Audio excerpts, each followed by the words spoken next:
Londres amanece entre la niebla y el murmullo de los carruajes. En algún despacho del Parlamento, un secreto se oculta tras una pluma y una sombra. Las calles parecen dormidas, pero el peligro respira en silencio, esperando ser descubierto. ¿Desde dónde estás escuchando esta historia? ¿Qué hora es allá donde estás ahora? Déjamelo saber en los comentarios. Ajusta el cuello de tu abrigo, porque en esta ciudad de niebla y silencio, la verdad está a punto de revelar su precio. Aquella mañana, Londres amaneció cubierto por una bruma tan densa que parecía disolver los contornos de los edificios y ahogar el sonido de los carruajes. Desde mi asiento junto al fuego, observaba cómo el humo del carbón se mezclaba con la niebla más allá del ventanal, dando a la habitación un aire casi irreal. Holmes, ajeno a todo, permanecía inclinado sobre su violín, arrancando de él una melodía lenta, tan melancólica que parecía dialogar con la propia ciudad. No habíamos tenido caso alguno en semanas, y confieso que la quietud me resultaba tan insoportable como el invierno mismo. Mientras el arco de Holmes se deslizaba con precisión sobre las cuerdas, pensé en la curiosa dualidad de mi amigo. Su mente, siempre tan despierta, parecía hundirse en una especie de letargo artístico cuando el crimen se retiraba de su horizonte. A veces me preguntaba si aquel silencio no era, para él, más insoportable que el estruendo de una persecución o el clamor de una revelación. Fuera, el reloj de la iglesia cercana marcó las 9, y el sonido resonó con eco metálico en la niebla. Holmes se detuvo de improviso, dejó el violín sobre la mesa y, sin mirarme, dijo en voz baja: «Algo se mueve en el aire, Watson. Londres nunca guarda silencio sin motivo. Aún no lo sabía, pero tenía razón. La quietud de Baker Street comenzó a quebrarse con los sonidos lejanos de la ciudad, el repiqueteo irregular de los cascos sobre el empedrado, el murmullo de los transeúntes invisibles, tras el velo blanco de la niebla y el lejano tañido de las campanas de St. Marylebone. Todo ello formaba una sinfonía amortiguada que parecía anunciar la llegada de algo inminente. Holmes, recostado en su butaca, encendió una pipa con aire distraído. Su mirada fija, perdida en el humo, me hizo pensar que su mente estaba ya ocupada en alguna deducción silenciosa. Yo, por mi parte, sentía esa expectación que precede a lo extraordinario, un presentimiento casi físico de que la rutina iba a romperse. El timbre de la puerta resonó en el vestíbulo con una urgencia poco común a esas horas. Mrs. Hudson subió los escalones apresuradamente y asomó la cabeza. «Un caballero desea verles, señor Holmes. Dice que el asunto es de suma importancia». Holmes se incorporó con un leve gesto de satisfacción. «Adelante, Watson», murmuró. «Parece que el silencio de la ciudad ha decidido visitarnos en persona». La puerta se abrió, dejando entrar un soplo de aire húmedo y el olor penetrante del carbón que ardía en las calles. En el umbral apareció un hombre alto, delgado, envuelto en un abrigo oscuro completamente empapado. Su sombrero, deformado por la lluvia, goteaba sobre la alfombra, y su rostro, pálido hasta lo enfermizo, mostraba el tipo de agotamiento que solo produce el miedo prolongado. «Le ruego me perdonen esta visita intempestiva», dijo con voz ronca, «pero he caminado desde Westminster, sin atreverme a tomar un coche». Holmes, sin moverse, le indicó una silla frente al fuego. «Sosiéguese, señor. Nada se aclara con los nervios». Mientras el visitante acercaba las manos al calor, observé que sus dedos temblaban de forma incontrolable. No era el temblor de la fiebre ni del frío, sino el de un hombre que ha visto algo que preferiría olvidar. Holmes lo examinaba sin pronunciar palabra.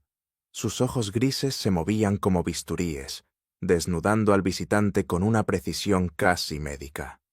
«Siéntese y comience por su nombre», dijo finalmente. «Todo misterio empieza por una identidad». El hombre respiró hondo, como si reunir valor le costara más que cruzar la niebla de Londres. «Mi nombre es Alfred Pemberley», dijo al fin el visitante, con voz temblorosa. Escribiente auxiliar del Parlamento de Su Majestad. Aquella revelación pareció impresionar levemente a Holmes, que alzó las cejas sin cambiar de postura. ¿Y qué asunto de Estado puede llevar a un escribiente hasta Baker Street en una mañana tan inhospitalaria?, preguntó. Penbury bajó la mirada. Sus labios se movieron, pero las palabras parecían resistirse a salir. No se trata exactamente de un asunto de Estado, señor Holmes, respondió al fin. O tal vez sí, no estoy seguro. Yo lo observaba con creciente curiosidad. Había en su actitud una mezcla de vergüenza y terror que no era fingida. No puedo acudir a la policía, añadió. Sería mi ruina. Pero he oído decir que usted trata los secretos con discreción y que su único interés es la verdad. Holmes esbozó una sonrisa apenas perceptible. La verdad, señor Penbury, suele ser el secreto más costoso de todos. El hombre apretó el borde del sillón con fuerza. He venido, dijo en un susurro, por algo que no puedo contar a nadie más que al señor Holmes. Y entonces comprendí que lo que iba a escucharse aquella mañana iba a alterar más de una conciencia. Durante unos instantes reinó un silencio tenso. Penbury se llevó la mano al pecho, como si temiera que las paredes mismas pudieran oírlo. Luego, con la voz rota por la fatiga, comenzó su relato. La noche anterior, o tal vez la de antes, no lo recordaba con exactitud. Había permanecido trabajando hasta tarde en una de las dependencias del Parlamento, revisando documentos de rutina. Cuando se disponía a marcharse, oyó pasos en el pasillo contiguo. Pensó que se trataba del guardia nocturno, pero al mirar por la rendija de la puerta, vio a un hombre desconocido inclinado sobre la mesa del secretario principal. Tenía la lámpara encendida, dijo Penbury, y en su mano sostenía un papel con el sello del gobierno. Lo guardó en el bolsillo y se marchó antes de que yo pudiera reaccionar. Su voz descendió a un murmullo. Al día siguiente, el documento había desaparecido oficialmente. Desde entonces, alguien me sigue. Lo veo en las esquinas, siempre con guantes grises, siempre detrás de mí. Holmes no dijo una palabra. Su rostro era una máscara de serenidad. ¿Ha comunicado este hecho a su superior?, pregunté. Penbury negó con la cabeza. No me creerían, y si me creyeran, tal vez sería mi fin. Un escalofrío recorrió la estancia, como si la niebla hubiera entrado por la puerta. Holmes permaneció callado un largo rato. El fuego chispeaba en el hogar, y el sonido era el único signo de vida en la habitación. Yo sabía que aquel silencio era el preludio de una deducción.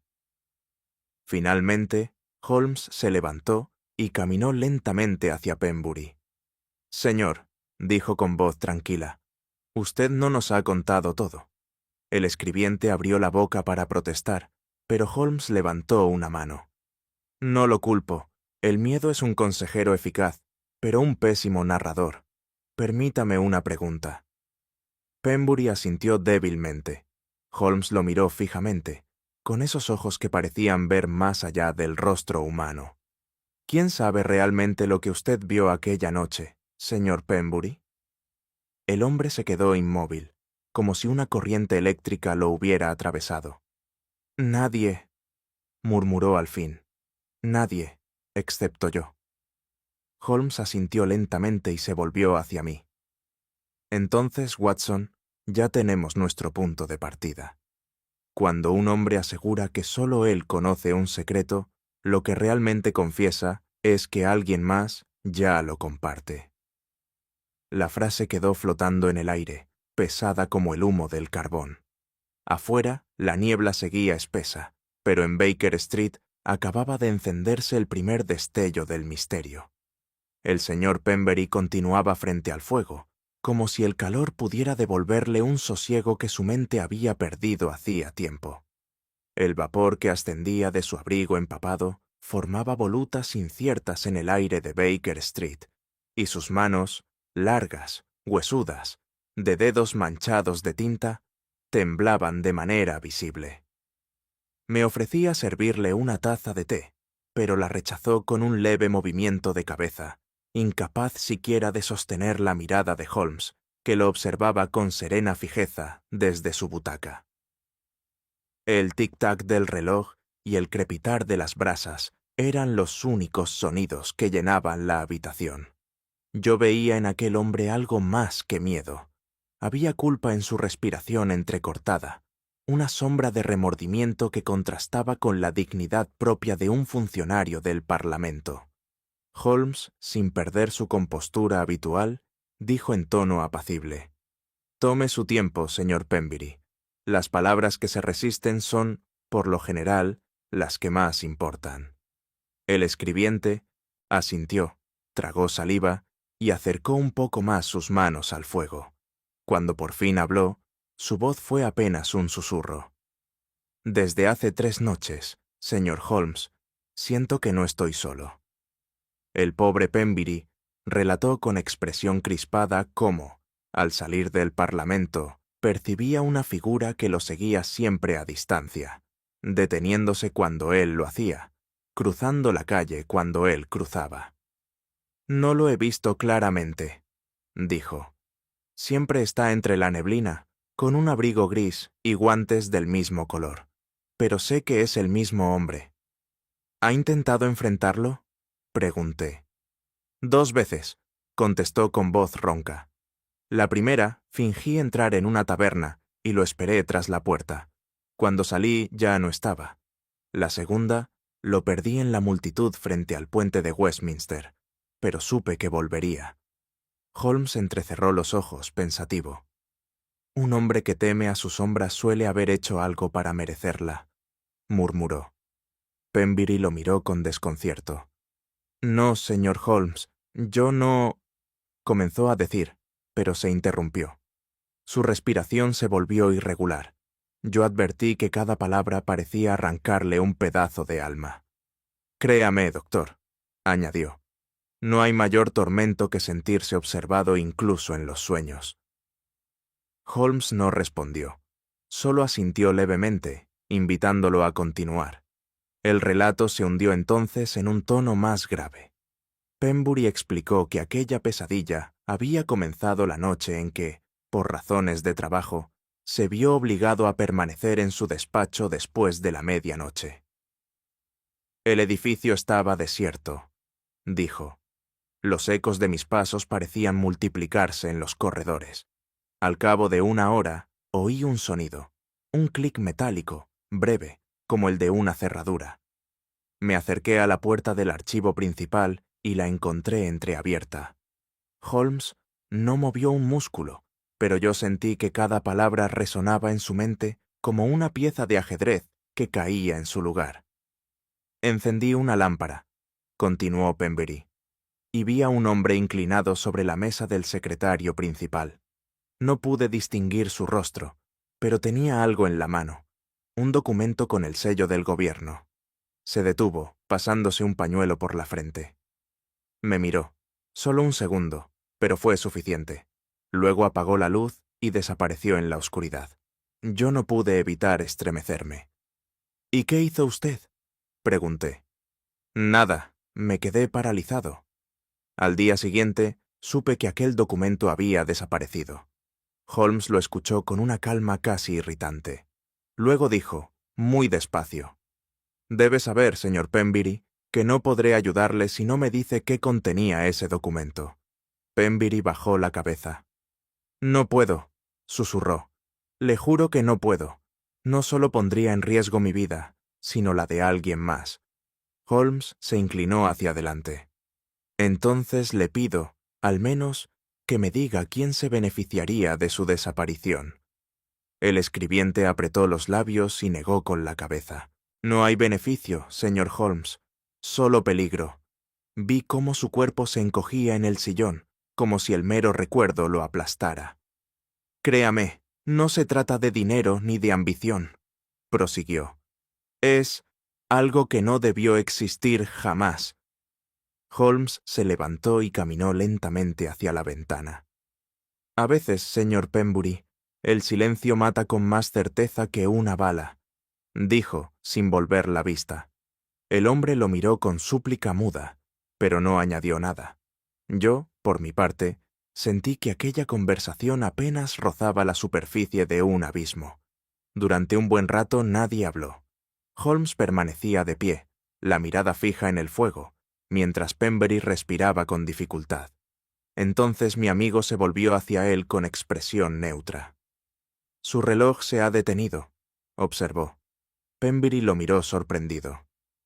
«Desde anoche», añadió Holmes, «exactamente a las 11:10. ¿Fue a esa hora cuando oyó abrir la puerta del archivo?» El hombre asintió sin pensar. Holmes se inclinó para recoger un sobre sin abrir que asomaba del bolsillo de su abrigo. «¿Y esto?», preguntó. Pemberley se estremeció. «No lo había visto. Alguien debió dejarlo en mi mesa esta mañana». Holmes lo examinó, sin sello, sin remitente. «Curioso», murmuró. «La tinta de su puño derecho está reciente, pero el tintero de su bolsillo izquierdo está seco. Usted escribió algo en otro lugar, y lo hizo con prisa». El escribiente intentó justificarse, pero Holmes levantó la mano. «No se esfuerce. Su historia es interesante, pero no coherente. Y los hombres incoherentes, Watson, son los que esconden las verdades más graves». Holmes permaneció unos segundos en silencio, midiendo al hombre con esa mirada que hacía temblar incluso a los inocentes. Luego, con voz grave pero sin alzar el tono, dijo: «Señor Pemberley, ¿por qué no dijo la verdad desde el principio?» El escribiente palideció. «Yo... no entiendo». «Oh, sí que lo entiende», replicó Holmes con calma.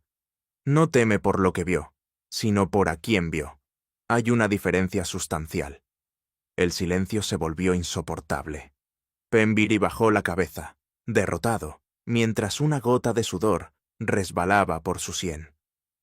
«Le aseguro, señor Holmes, que no fue mi intención», balbuceó. «La intención es un pobre refugio cuando la conciencia despierta», interrumpió Holmes. Yo observaba, sobrecogido, el cambio que se obraba en aquel hombre. De la confusión pasó al abatimiento, del abatimiento al miedo puro. Holmes, más sereno que nunca, se enderezó y dijo con tono definitivo: «Por ahora basta. Watson tomará nota de lo dicho. Nos veremos mañana, cuando el valor le permita recordar sin temblar». Pemberley asintió con dificultad, y mientras salía, tuve la extraña certeza de que aquel hombre no volvería a cruzar la puerta de Baker Street. Cuando el señor Pemberley hubo partido, el silencio volvió a instalarse en Baker Street con un peso casi tangible. Holmes no dijo palabra. Permanecía hundido en su butaca, la mirada perdida entre las volutas azules que ascendían de su pipa. Yo, sentado frente a él, sentía que aquel humo era el símbolo de su pensamiento, espeso, cambiante, imposible de atrapar del todo. La llama del hogar proyectaba sombras que bailaban sobre su rostro inmóvil. Ningún músculo se movía. Parecía más estatua que hombre. Sabía que, en momentos así, lo mejor era dejarlo en paz. Su mente trabajaba con una rapidez invisible, hilando los cabos que los demás ni siquiera advertíamos. Al cabo de unos minutos, Holmes soltó un leve suspiro, el preludio inconfundible de una idea que toma forma. «Watson», dijo, sin apartar la vista del fuego, «ese hombre ha traído consigo algo más que un relato incompleto. Ha traído un peligro, y lo ha dejado aquí, en nuestra sala». Encendió de nuevo su pipa y se inclinó hacia atrás.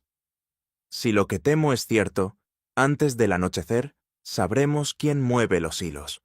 Yo no comprendí aún el alcance de aquellas palabras, pero su tono me heló más que el aire de la calle. Holmes comenzó a hablar con esa cadencia que anunciaba una disección minuciosa. «Notó usted, Watson, que el señor Pemberley tardó más de lo necesario en pronunciar su nombre. Un hombre no duda de su identidad, pero sí de su papel en una mentira». Me incliné hacia adelante, intrigado. «¿Cree que ocultaba algo deliberadamente?» «Sin duda. Su temor no es al peligro físico», prosiguió Holmes, sino a la responsabilidad moral.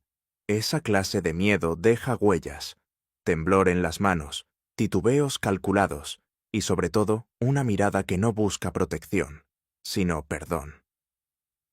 Encendió una cerilla y la sostuvo unos segundos antes de dejarla caer en el cenicero. Habló del hombre de los guantes grises, pero no lo describió. Eso no es omisión, es elección. No quiere que sepamos quién es y sospecho que lo conoce demasiado bien. Entonces, ¿finge ser víctima?, pregunté. Holmes esbozó una sonrisa. No exactamente. Hay verdades que son más peligrosas que las mentiras, y Pemberley parece haber tropezado con una de ellas. El hombre teme lo que ha visto, pero teme aún más que se sepa que lo vio. Holmes se levantó y examinó la pequeña cantidad de ceniza que había caído sobre la alfombra, donde el visitante había dejado sus botas a secar. «Observe», dijo. «Carbón ordinario, pero mezclado con polvo de mármol. Solo se encuentra en los pasillos de Westminster, donde pulen los suelos cada semana. Pembury no miente en su ocupación. Sin embargo, esta ceniza revela algo más». Pasó los dedos por las motas grises y continuó. «Camina deprisa, arrastra el talón derecho. Hombre metódico, pero últimamente desvelado. Esa torcedura en la manga del abrigo indica que ha estado sujetando documentos bajo el brazo con frecuencia, como quien los esconde». Yo lo miraba fascinado. «Y sin embargo», añadió Holmes, «hay algo más revelador que la ceniza o la tela. Su conciencia. Un hombre culpable evita el contacto visual. Pemberley lo buscaba, como si deseara que alguien lo absolviera». «Entonces, ¿es culpable o inocente?», pregunté. Holmes sonrió apenas. «Ambas cosas, querido Watson.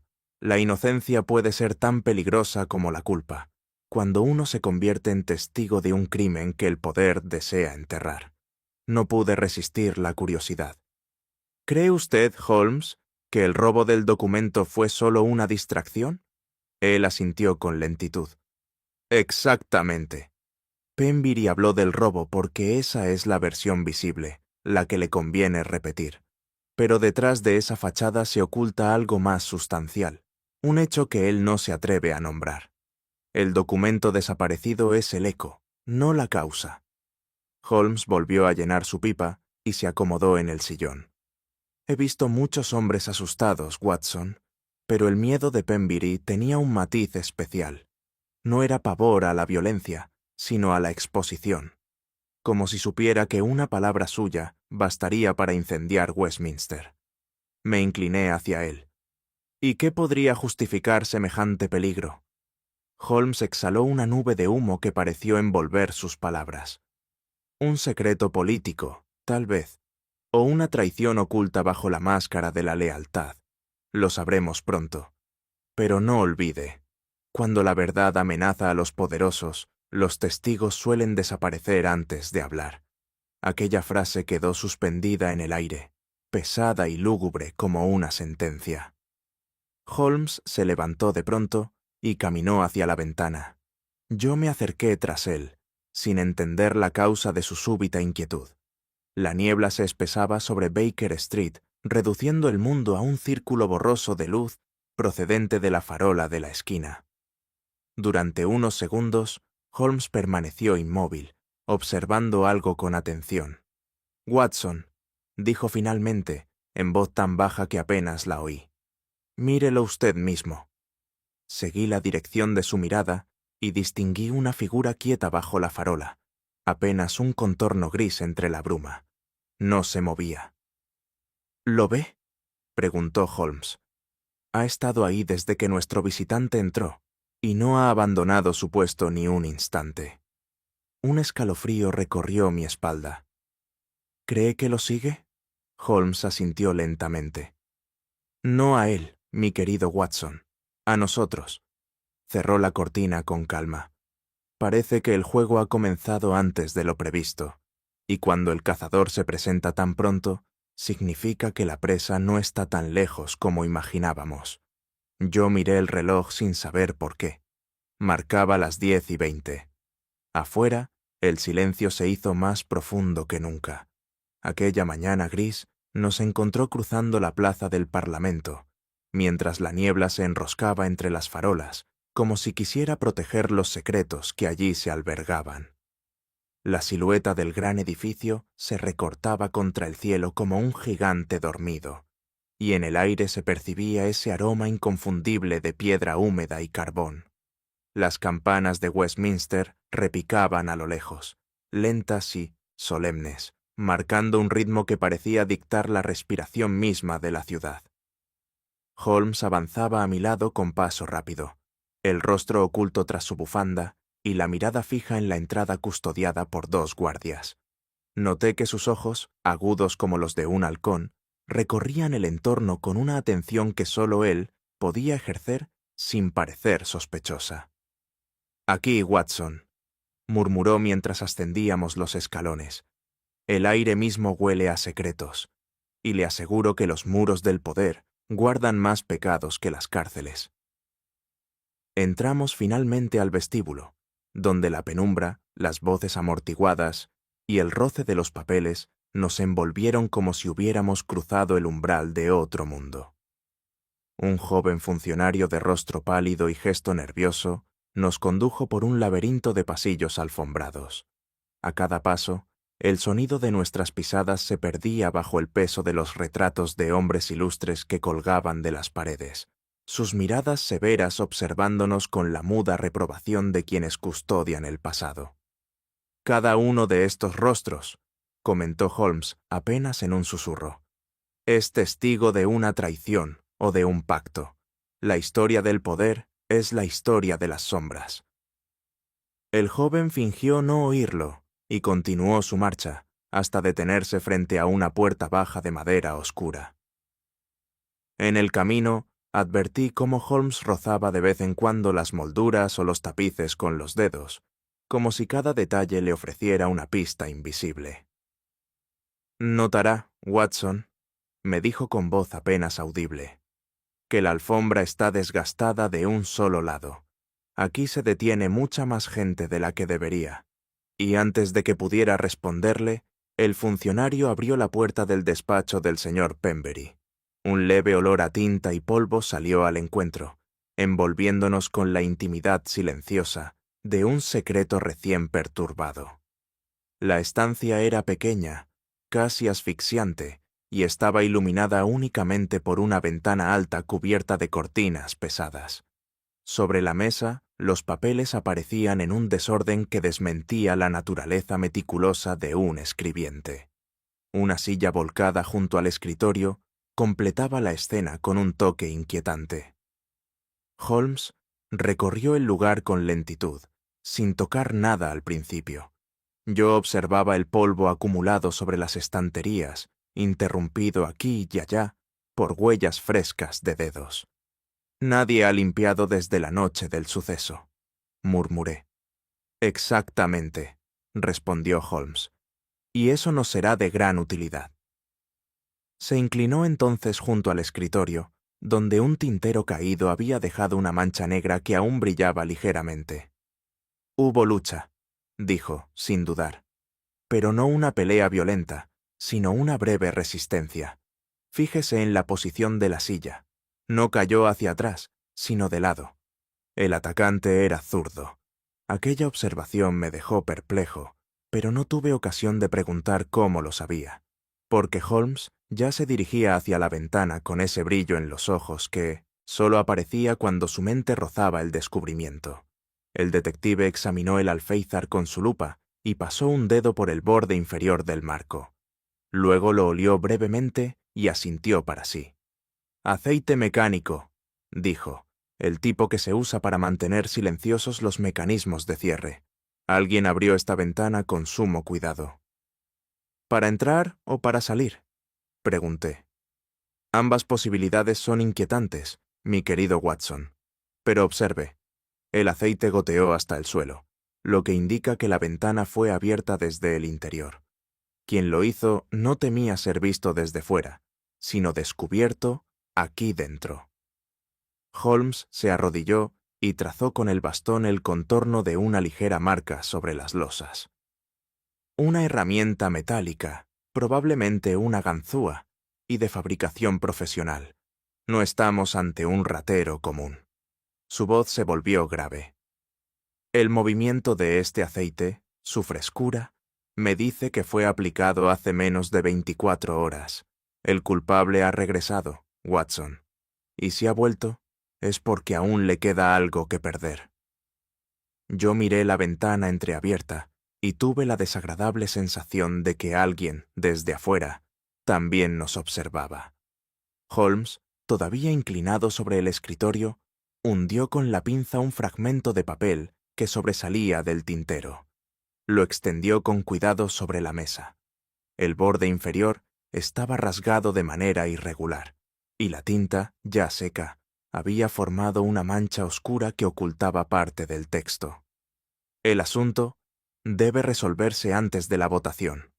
Leyó en voz baja. Las palabras, apenas legibles, bastaron para provocar en mí un escalofrío. «Una votación», repetí. «¿Acaso política?» «¿Qué otra cosa podría ser?», replicó Holmes con una media sonrisa. «Y observe, la caligrafía es firme, de un hombre acostumbrado a escribir con autoridad». Tomó entonces la lupa y añadió: «El papel es del tipo oficial utilizado en los ministerios, pero lo curioso es su destino final, el tintero.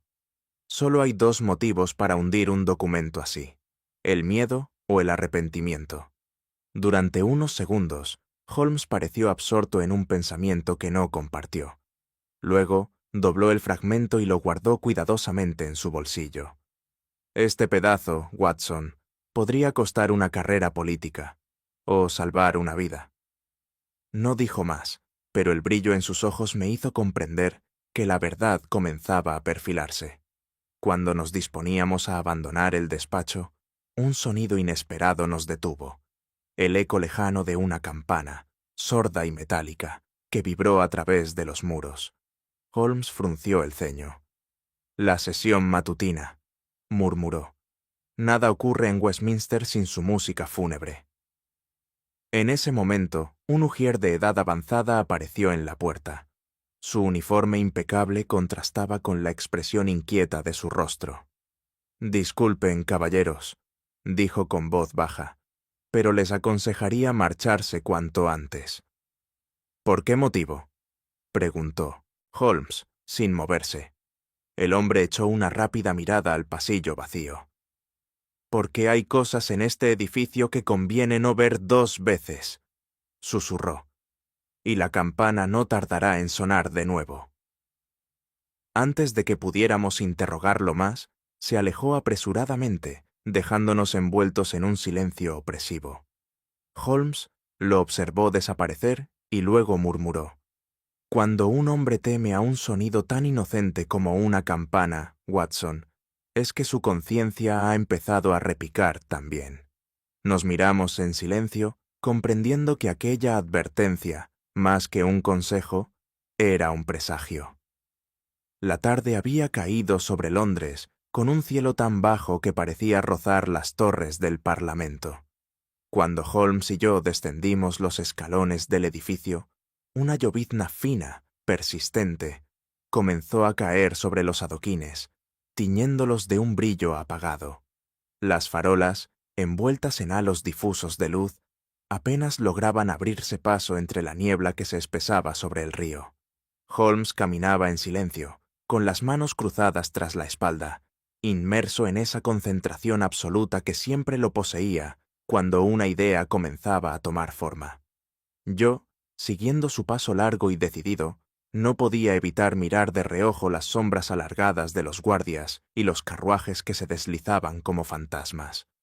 «Watson», dijo al fin, sin volverse, «todo lo que hemos visto dentro del Parlamento es apenas el eco de un movimiento mayor». «¿Y hacia dónde nos conduce ese eco?», pregunté. «Hacia dónde siempre, mi querido amigo, a los bordes del silencio». En ese instante, el sonido hueco de un trueno lejano se perdió sobre el Támesis. El viento trajo consigo un olor a humedad y carbón, y tuve la impresión de que la ciudad misma contenía la respiración. aguardando el siguiente paso de mi compañero. Avanzábamos por el lateral del edificio cuando Holmes se detuvo de improviso, agachándose junto a un muro ennegrecido por la lluvia. Allí, entre el fango reciente, se distinguía una serie de huellas de botas, cada una más marcada y profunda que la anterior. «Observe, Watson», dijo, señalando el rastro con el extremo de su bastón. El hombre caminaba deprisa, cargando peso sobre el hombro derecho. El ritmo es irregular, una fuga, no un paseo. Me incliné a examinar las marcas. Podrían pertenecer a cualquier transeúnte. Holmes negó con la cabeza. No en este punto exacto. Fíjese, parten de esa puerta lateral del Parlamento, una que no se utiliza desde hace años. Y mire aquí, añadió, tocando el borde de una de las huellas. La suela presenta una grieta particular, una hendidura triangular que se repite en cada paso. Seguimos las pisadas en silencio, bajo la lluvia que arreciaba. La hilera de marcas avanzaba hacia los muelles con la precisión de un camino predestinado. «Sea quien sea nuestro hombre», murmuró Holmes, se marchó de aquí con prisa, y con algo que no debía tener. El suelo se tornó más oscuro y resbaladizo a medida que nos acercábamos al borde del Támesis. El olor del agua, mezclado con el hollín y la niebla, impregnaba el aire con una densidad casi asfixiante. Holmes seguía el rastro con la mirada fija, como si las huellas fueran palabras escritas en un idioma solo para él. «Aquí se detuvo», dijo al fin, inclinándose sobre la última marca visible. «Y mire, Watson, el barro se dispersa en varias direcciones.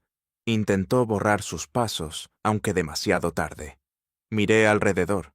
Los muelles estaban desiertos, salvo por la silueta distante de un barquero que se perdía entre la bruma.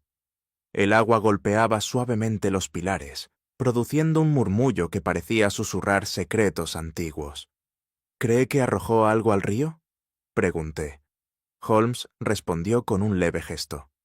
«Quizá, o quizá fue él quien cayó. De cualquier modo, el río guarda más confesiones que los hombres». Guardó silencio un instante, escuchando el viento. «El crimen, Watson, suele dejar huellas más profundas en el alma que en el barro». Y sin más, continuó caminando hacia un pequeño embarcadero medio oculto por la niebla. Tropecé con algo duro, a medio enterrar en el fango, y, al agacharme, distinguí el brillo pálido de una empuñadura de marfil. Lo levanté con cuidado.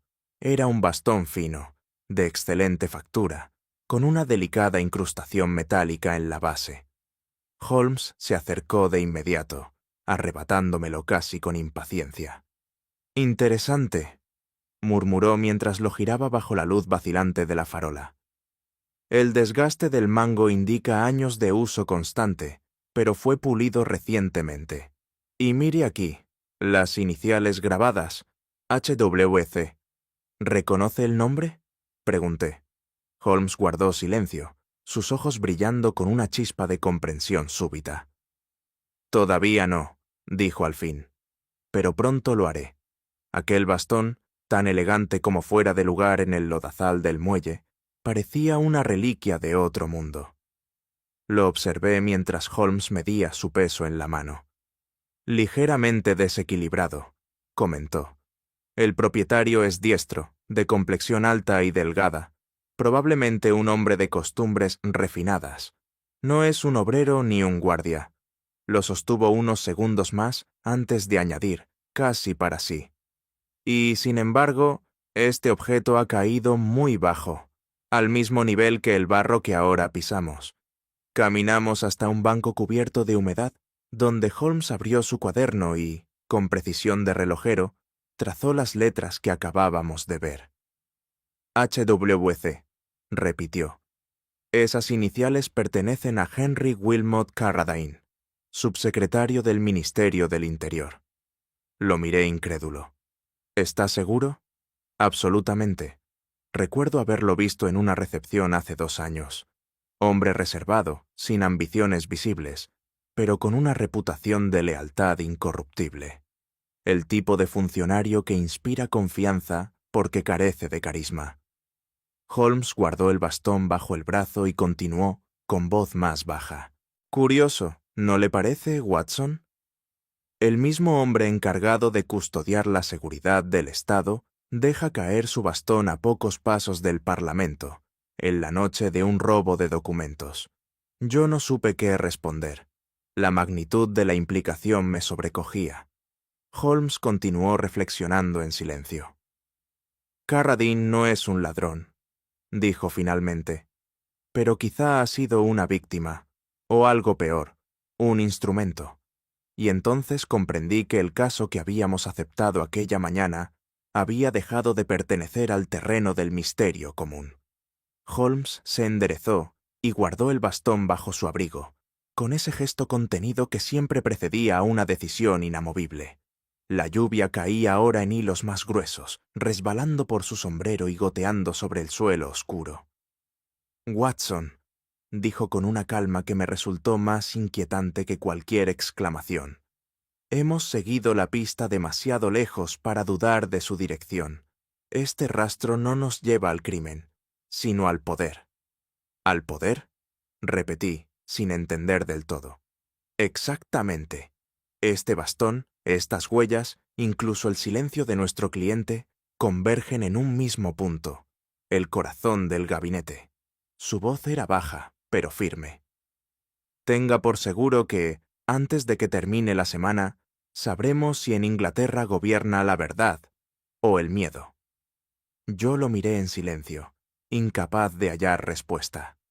La niebla sobre el río parecía espesarse, ocultando el contorno del Parlamento hasta convertirlo en una sombra gigantesca. Holmes encendió un cigarrillo, y el resplandor efímero iluminó sus facciones.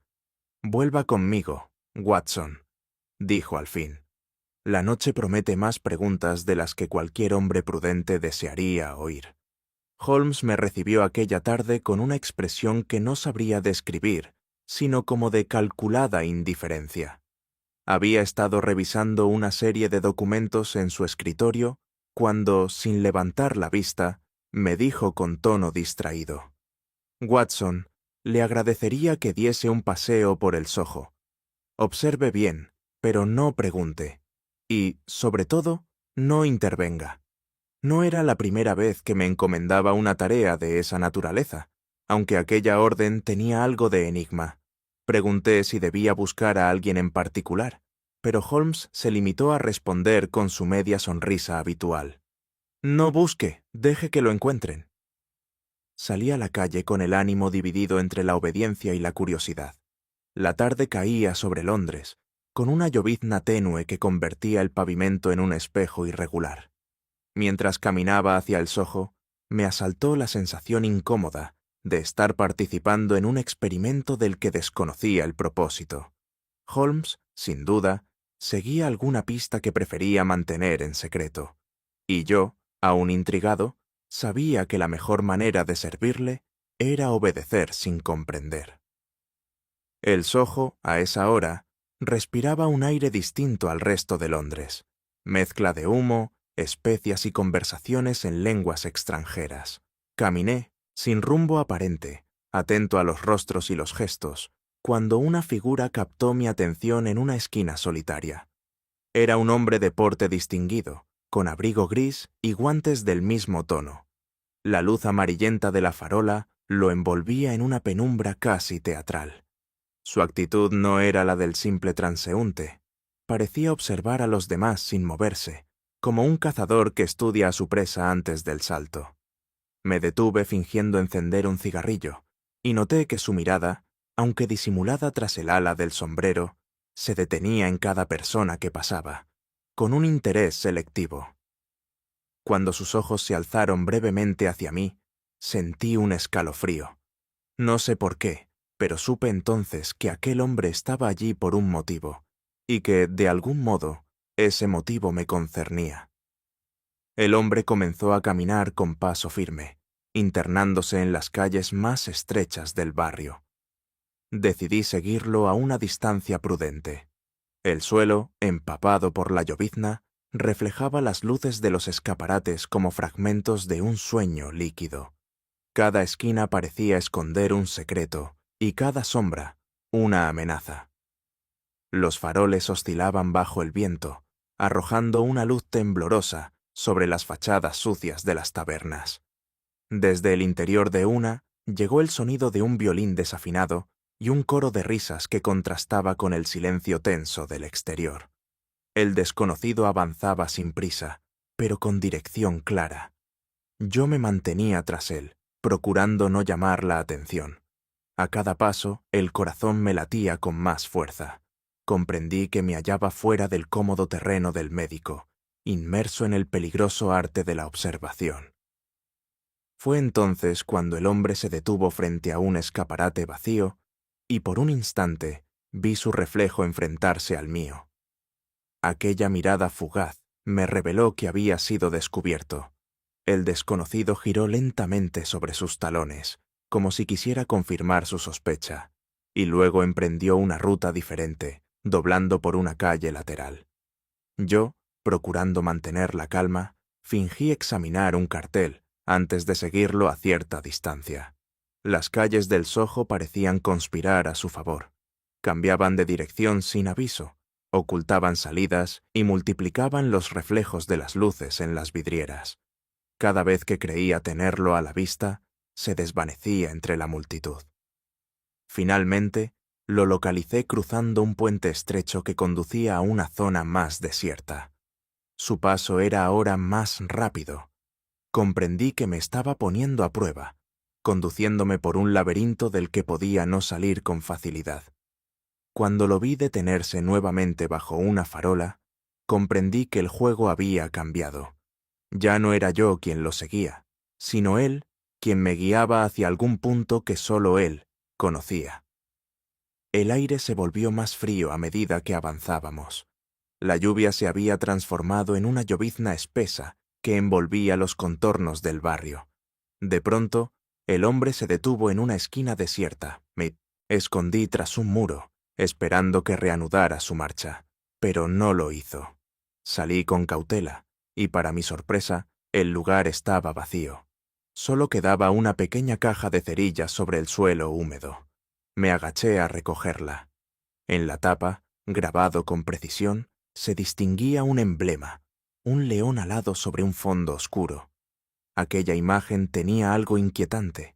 No era el símbolo de ningún comercio londinense que yo conociera. Mientras la examinaba, noté que la caja estaba casi nueva, como si hubiera sido dejada allí a propósito. Guardé el objeto en mi bolsillo y miré a mi alrededor. Las calles parecían ahora más silenciosas, más hostiles. Sentí el inconfundible peso de haber entrado en un terreno que Holmes no me había explicado. No lo sabía entonces, pero aquella pequeña caja sería la llave que abriría la puerta de un secreto mucho más grande. Regresé a Baker Street empapado y con el ánimo turbado. Encontré la habitación vacía, aunque la pipa de Holmes aún humeaba sobre la repisa. Apenas tuve tiempo de quitarme el abrigo cuando una voz surgió desde la penumbra. «Excelente trabajo, Watson».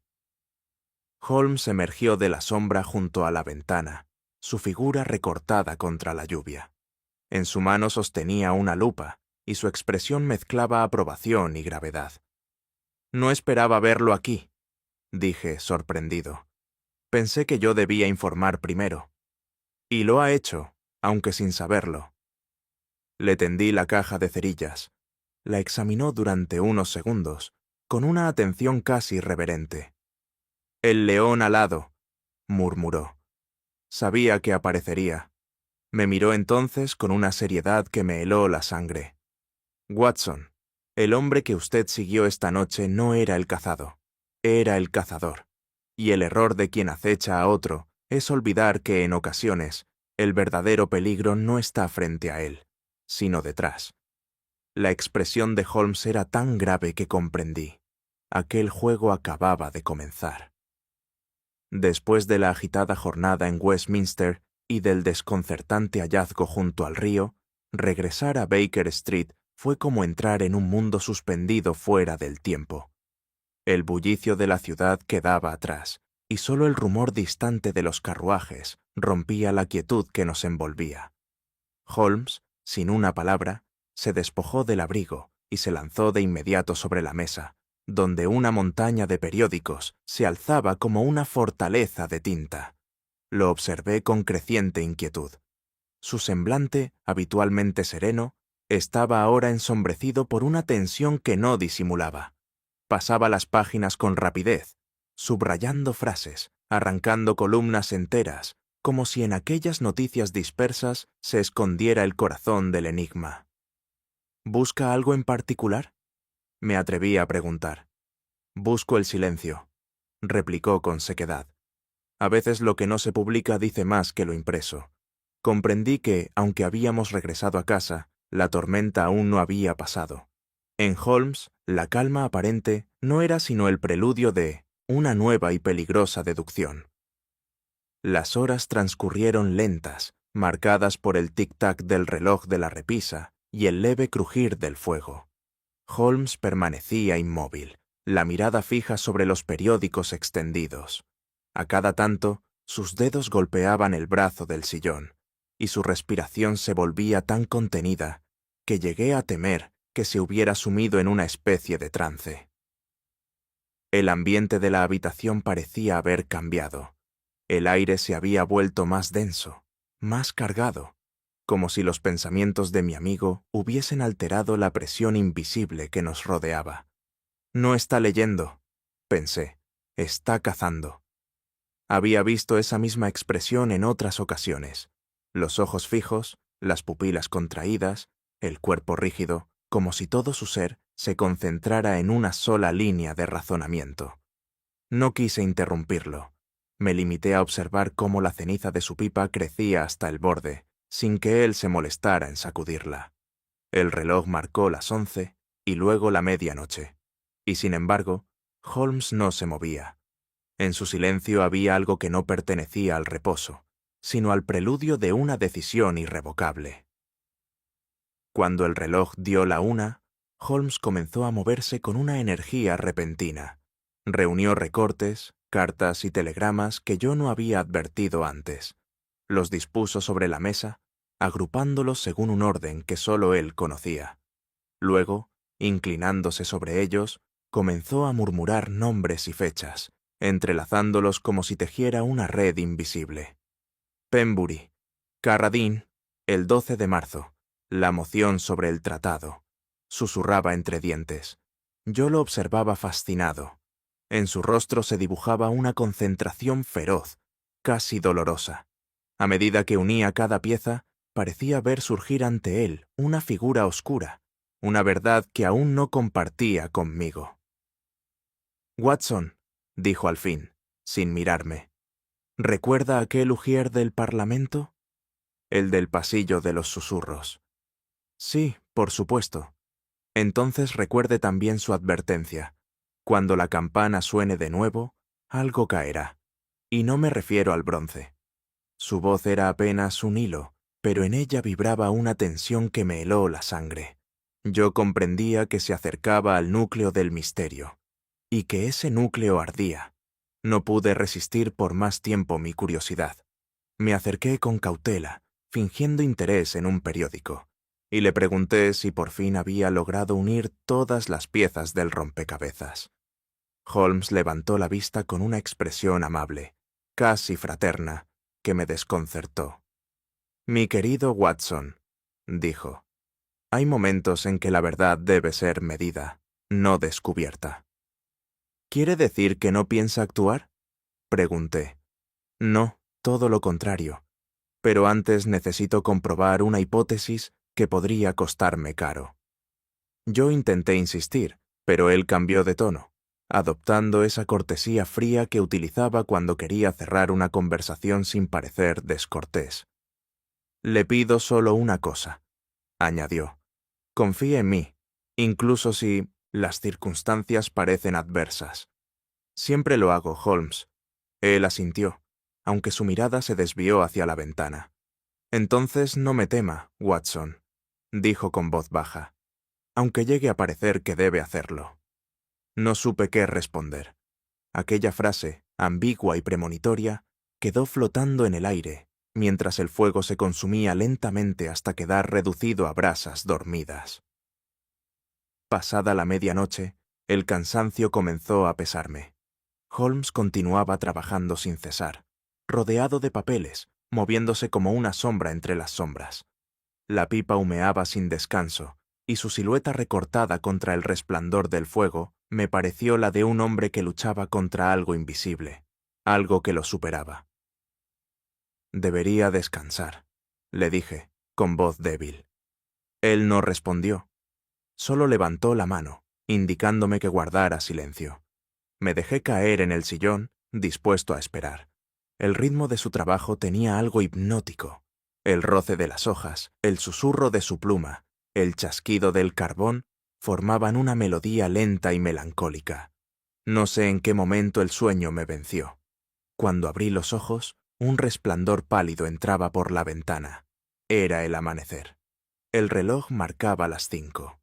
El fuego se había extinguido y en la habitación reinaba un silencio absoluto.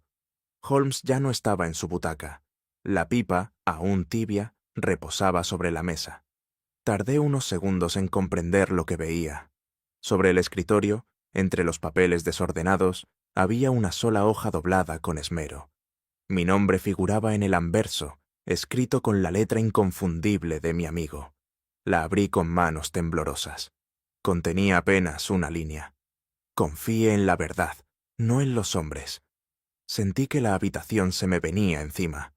Corrí hacia la puerta, llamando su nombre, pero nadie respondió.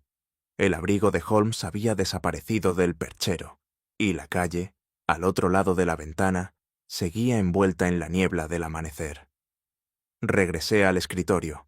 La disposición de los papeles revelaba un método, una voluntad clara. Comprendí que su marcha no era un impulso, sino un plan. ¿Qué pretende Holmes?, murmuré en voz baja. ¿Qué peligro ha decidido enfrentar solo? Guardé la nota en mi bolsillo. Afuera, la campana de una iglesia comenzó a sonar con lentitud. Su eco resonó en el cuarto vacío, como una advertencia, y por primera vez en muchos años me sentí sinceramente temeroso por la vida de mi amigo. Pasaron 3 días sin una sola noticia de Holmes. La habitación de Baker Street, tan viva en otros tiempos, parecía ahora una cáscara vacía donde el silencio se adueñaba de todo. El violín permanecía sobre el sofá, mudo. La pipa, apagada, mostraba un residuo de ceniza que yo no me atrevía a limpiar, como si borrarla significara admitir su ausencia definitiva. Intenté ocuparme en lecturas y visitas, pero la inquietud me seguía a todas partes. Cada vez que oía el chirrido de un carruaje frente a la puerta o el golpe de un bastón en la acera, mi corazón se agitaba con la esperanza de verlo entrar. A medida que los días se alargaban, la ciudad misma parecía participar de mi desasosiego. Londres, envuelta en un cielo gris y bajo, respiraba una melancolía contagiosa. Me sentía como un hombre que ha perdido no solo a su amigo, sino también su brújula moral. Recordaba sus últimas palabras: confíe en la verdad, no en los hombres. Y cuanto más las meditaba, más temía que la verdad a la que él se refería fuese una de esas que destruyen en lugar de redimir. Fue en la tarde del 4.º día cuando el inspector Lestrade irrumpió en Baker Street con el rostro húmedo por la lluvia y un brillo inusual en los ojos. «Doctor Watson», exclamó, «lamento molestarlo, pero temo que la noticia no puede esperar». Su tono seco y la rigidez de su gesto me pusieron en alerta. «¿Se trata de Holmes?», pregunté, con la voz más débil de lo que hubiera querido. «No, al menos no directamente», respondió, «pero sí de un hombre vinculado a su última investigación». Me tendió un papel arrugado. Era un informe policial. Cuerpo sin identificar hallado esta madrugada en los muelles de Wapping. Vestía ropas de oficina, en el bolsillo, una pluma con las iniciales A.P. El nombre golpeó mi memoria con fuerza. «Alfred Penbury», murmuré. Lestrade asintió. Eso mismo pensé yo. La descripción coincide. Sería mejor que venga conmigo, doctor. No lo dudé ni un instante. Apreté mi abrigo y lo seguí escaleras abajo. Afuera, la lluvia había vuelto a caer con una insistencia que parecía acompañar el compás lúgubre de mis pensamientos. Caminamos durante largo rato por calles desiertas, donde la llovizna caía con monotonía sobre el empedrado. Lestrade, con su paso rápido y su sombrero hundido hasta las cejas, no dijo una palabra. Yo lo seguía en silencio, con la mente atrapada en un torbellino de conjeturas y presentimientos. El aire se volvía más húmedo a medida que nos acercábamos al Támesis. A lo lejos, los silbidos de los barcos y el rumor de las grúas componían una sinfonía sombría.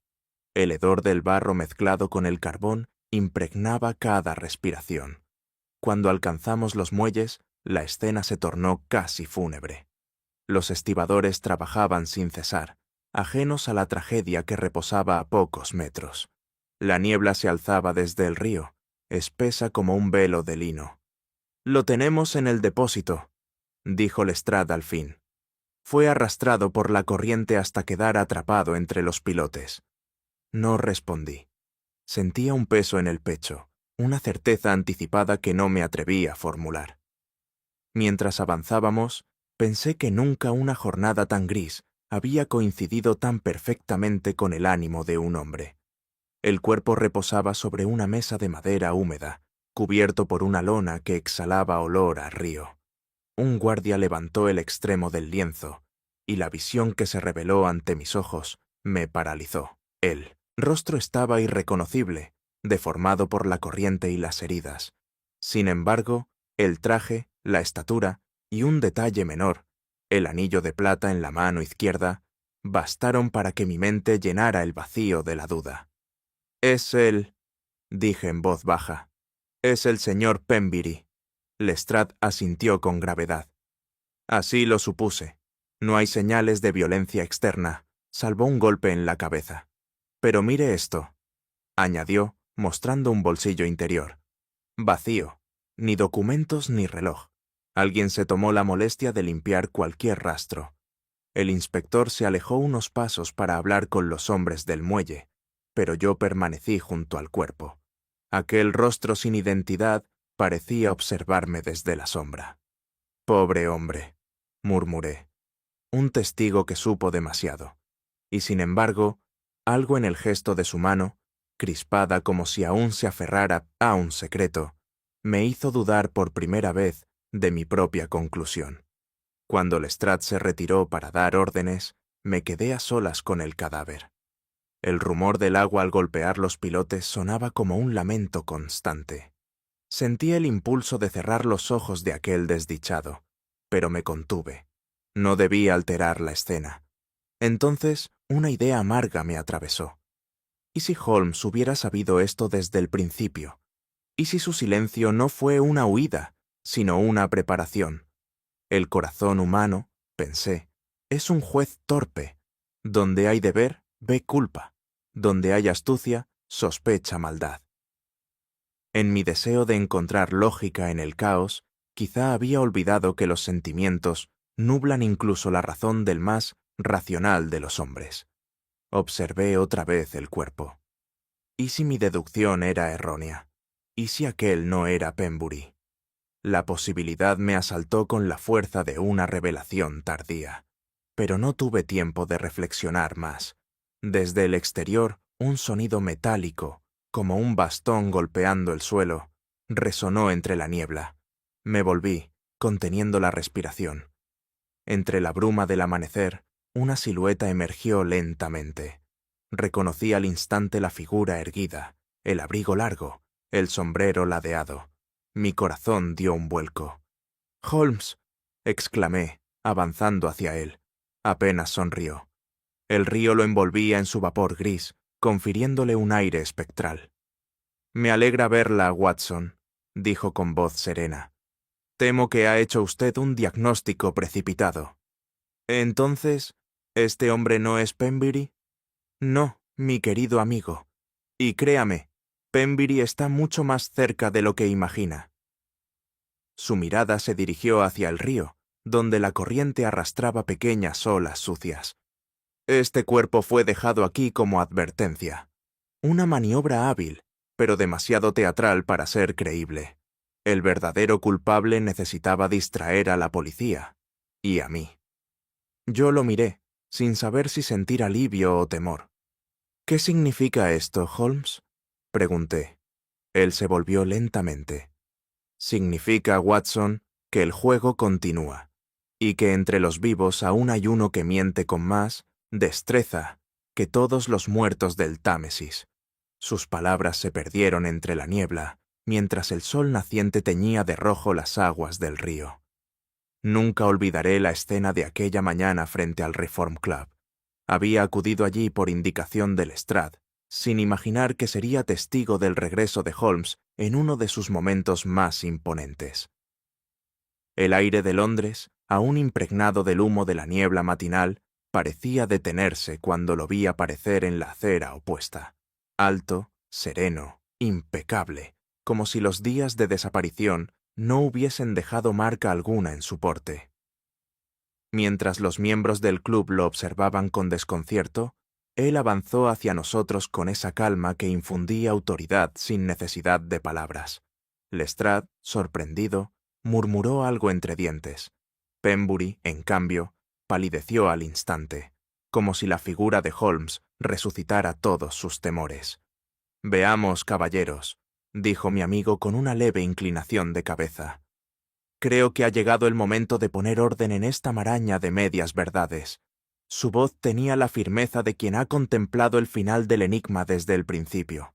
Nadie osó contradecirlo.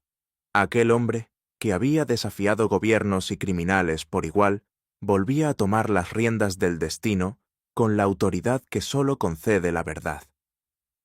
Holmes nos condujo al interior del Reform Club, donde un empleado lo saludó con una deferencia que no dejaba duda de su reputación.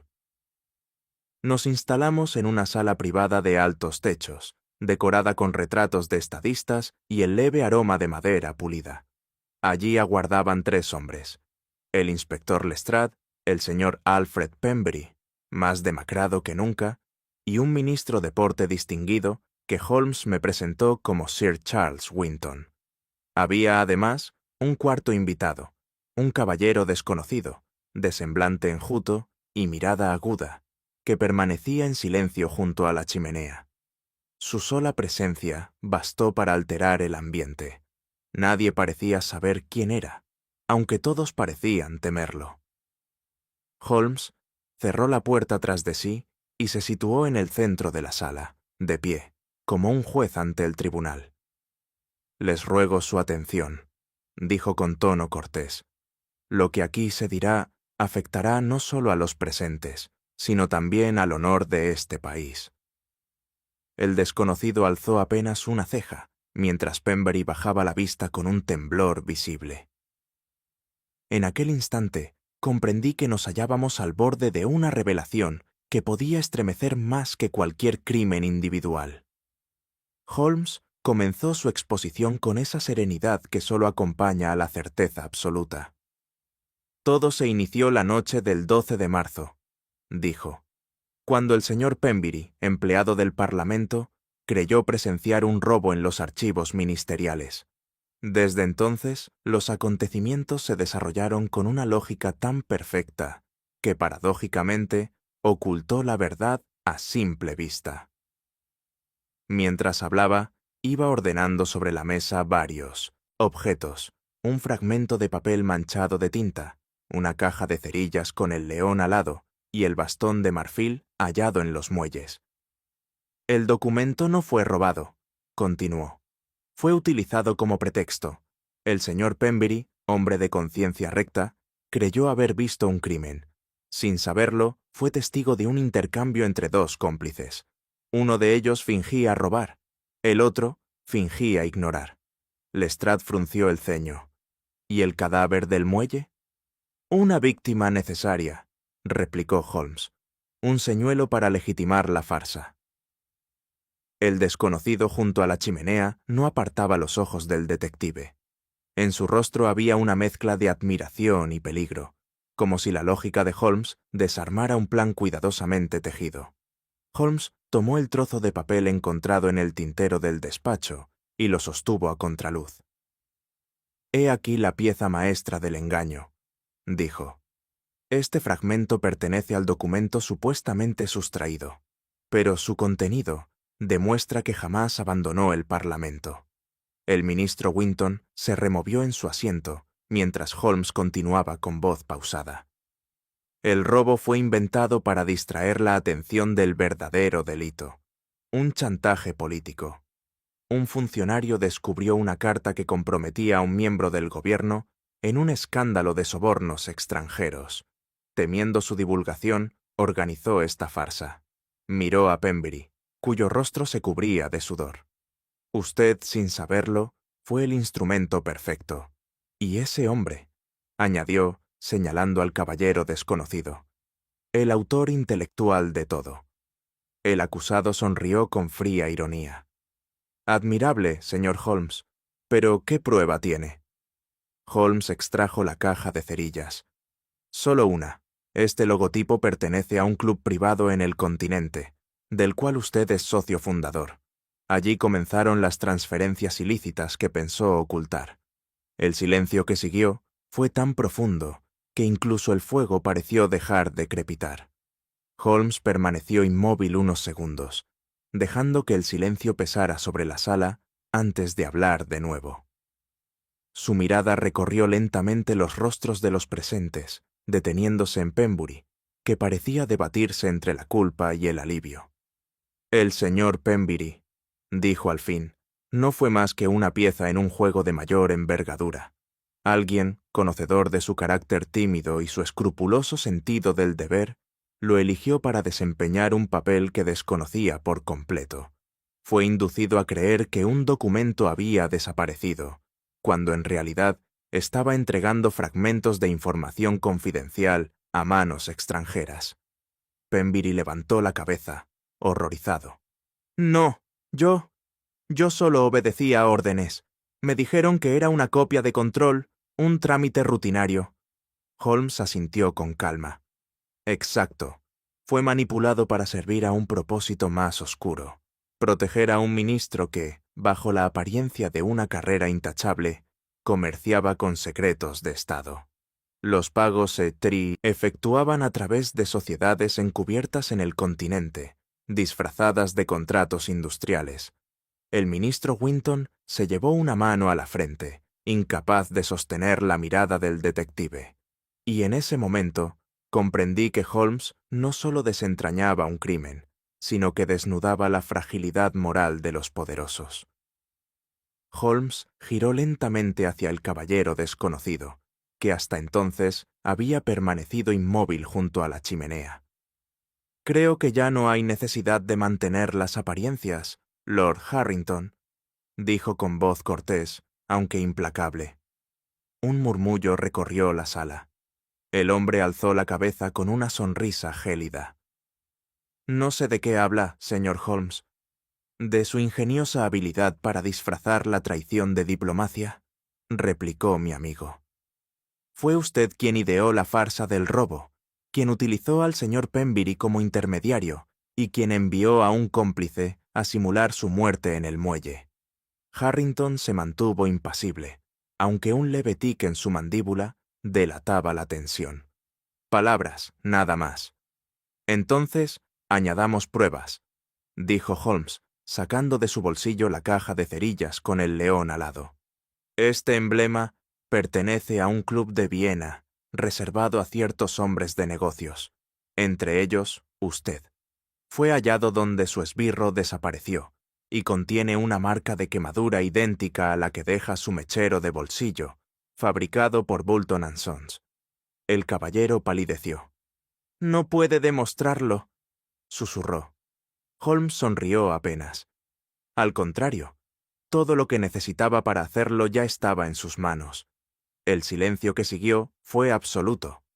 Holmes colocó la caja de cerillas sobre la mesa, con un gesto pausado que resonó más que cualquier acusación. «En este pequeño objeto», dijo con voz grave, «descansa la vergüenza de un imperio. porque no representa solo un crimen, sino una corrupción del alma, un canje de honor por conveniencia. Lestrade, acostumbrado a los delitos comunes, parecía incapaz de comprender el alcance de aquellas palabras. Penbury, en cambio, rompió a llorar en silencio, comprendiendo al fin la magnitud de la red en la que había sido atrapado. Holmes continuó, sin elevar el tono. El chantaje fue el medio, no el fin. El objetivo era perpetuar un sistema de favores y secretos, tan refinado que ni la justicia ni la opinión pública podían alcanzarlo. Pero, como suele ocurrir, un error insignificante, una huella de aceite, una caja de cerillas mal colocada, basta para derrumbar los cimientos más sólidos. Miró a Lestrade. Llévese al caballero. Su caída será discreta, pero necesaria. Luego encendió un fósforo, lo observó arder un instante y lo dejó consumirse sobre el metal. A veces, Watson, murmuró, la luz más pura proviene de la llama más breve. Y nadie en aquella sala se atrevió a responder. La mañana que siguió a la revelación en el Reform Club fue de una calma engañosa. Londres parecía haber decidido olvidar lo ocurrido. Los periódicos apenas dedicaban unas líneas ambiguas a un incidente administrativo, y el nombre de ningún implicado aparecía impreso. Sin embargo, en el aire flotaba esa particular tensión que sigue a los escándalos sofocados, como si la ciudad entera compartiera un secreto que nadie se atrevía a pronunciar. Desde la ventana de Baker Street contemplé el tráfico habitual, los carruajes, los pregoneros, los pasos apresurados de los funcionarios rumbo a Whitehall. Todo había recobrado su ritmo, pero nada parecía del todo igual. En mi mesa, el ejemplar del Times reposaba abierto en la sección de política interior, donde una breve nota elogiaba la discreción de ciertos servidores públicos en la preservación del orden nacional. Sabía bien a quién se refería. Holmes, en su sillón, permanecía en silencio, los ojos fijos en el fuego. No había satisfacción en su semblante, ni rastro del orgullo que solía acompañar a sus victorias intelectuales. El peligro ha pasado, Watson, dijo al fin, pero el precio de la estabilidad suele pagarse con monedas invisibles. No supe entonces si se refería al gobierno o a su propia conciencia. 2 días después, un pequeño recuadro en la última página del Morning Chronicle anunció la muerte del caballero acusado. Su señoría Lord Harrington falleció en su residencia de Belgravia. Causa: un súbito acceso cardíaco. Ningún lector atento podía ignorar la verdadera naturaleza de aquel acceso. Leí la noticia en voz alta, esperando una reacción de Holmes. Él tomó el periódico con calma, recorrió las líneas con la mirada y lo dobló con un gesto casi reverente. Era inevitable, dijo, sin emoción aparente. Hay hombres cuya vida entera es una máscara, y cuando ésta se rompe, ya no queda nada detrás. Guardó silencio unos segundos, y creí notar en su expresión algo que nunca antes había percibido. Una sombra de compasión. La justicia humana, continuó, suele llegar demasiado tarde para ser útil. Él era culpable, sí, pero también víctima de su propio orgullo. Yo no respondí. Había en su tono una tristeza que desarmaba cualquier juicio. Fuera, las campanas de St. Marylebone marcaron la hora exacta en que el día comenzaba a declinar, y por primera vez comprendí que incluso Holmes, con su mente inquebrantable, no podía librarse del peso moral de la verdad que había revelado. Pocos días después, Holmes recibió una carta del ministerio. Era una nota breve, escrita con cortesía y perfumada con la hipocresía que suele acompañar al poder. El gobierno de Su Majestad agradece los valiosos servicios prestados en un asunto de delicada naturaleza, decía el texto. Al pie, la firma ilegible de un subsecretario y la promesa de un reconocimiento no público, pero sincero. Holmes la leyó, sonrió con ironía y la arrojó al fuego. He aquí, mi querido Watson, el modo en que el mundo repara sus grietas, con silencio y papel membretado. Aquella frase me hizo reflexionar durante largo rato. Pensé en Pembury, reintegrado discretamente a su puesto, en Lestrade, satisfecho por haber resuelto el caso, y en los periódicos, ya ocupados en nuevos rumores. Todo parecía volver a su cauce natural, como si el escándalo jamás hubiera existido. Y sin embargo, bajo esa capa de normalidad, persistía un mal más profundo, la certeza de que la justicia moral y la justicia social raramente se encuentran en el mismo sendero. Holmes, con su mente de lógica pura, podía soportar esa disonancia. Yo, en cambio, sentía que algo se había fracturado en el alma misma de nuestra ciudad. Esa noche, el fuego ardía con un resplandor suave en Baker Street. Yo había permanecido largo tiempo en silencio, mientras Holmes revolvía las brasas con su habitual concentración melancólica. «No deja de asombrarme, Holmes», dije al fin, «que un hombre pueda desentrañar la verdad con tanta precisión y, sin embargo, parecer más triste cuanto más se acerca a ella». Holmes sonrió, sin apartar la vista del fuego. «Porque, mi querido Watson, la verdad absoluta rara vez deja inocentes detrás. Cada vez que la alcanzo, descubro que he destruido más de lo que he salvado». Hubo una pausa. Afuera, el viento golpeaba los cristales con la insistencia de una voz lejana. «A veces», prosiguió, «me pregunto si el conocimiento no es una forma de castigo. Los hombres buscan la verdad con fervor, pero cuando la hallan, solo pueden temerla». Aquellas palabras, pronunciadas con tono sereno, me estremecieron más que cualquier discurso.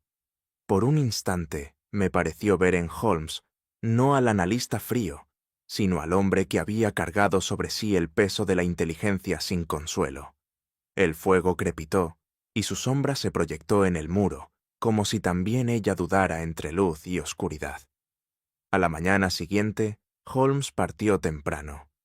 Lo vi alejarse por Baker Street envuelto en su abrigo gris, el cuello levantado contra la bruma. Caminaba con paso tranquilo, pero había en su figura un aire de distancia, como si perteneciera menos a la ciudad que a la niebla que la cubría. Me quedé observándolo hasta que su silueta se confundió con el humo de los carruajes. Luego volví a mi escritorio y abrí el cuaderno donde había registrado el caso desde su inicio. Tomé la pluma y, con la calma de quien quiere preservar un instante del tiempo, escribí la última línea. Jamás supe si Holmes admiraba al culpable o simplemente lo comprendía. Al releerla, comprendí que esa ambigüedad definía su esencia. Holmes no buscaba justicia ni castigo, sino comprensión, la lógica que rige los actos humanos, incluso los más abominables. Y quizá por eso su inteligencia lo aislaba del resto de nosotros, los que necesitamos creer que el bien y el mal son opuestos claros. Cuando cerré el cuaderno, el reloj marcaba el mediodía y Londres seguía envuelta en su eterna niebla. Y pensé que, mientras el mundo girara bajo esa penumbra moral, siempre habría necesidad de un hombre como él. A veces pienso que la verdad, cuando por fin se muestra, no es un alivio, sino una herida que ya no puede cerrarse. Holmes decía que el conocimiento es una antorcha. Ilumina, sí, pero también quema a quien la sostiene demasiado tiempo. Londres volvió a su rutina, los carruajes siguieron rodando por las mismas calles, y sin embargo, algo invisible cambió para siempre. Quizá el mayor misterio no estaba en los hombres que mintieron, sino en los que siguieron buscando la verdad, pese a saber cuánto podía costarles. ¿Y tú qué crees? ¿Buscó Holmes justicia o solo comprensión? Déjamelo saber en los comentarios. Si esta historia te hizo pensar, déjale un like, compártela con quien disfrute de los viejos misterios y sus silencios, y suscríbete para seguir explorando los secretos que aún laten bajo la niebla de Londres. Porque, al fin y al cabo, nunca se sabe qué verdad espera tras la próxima puerta cerrada.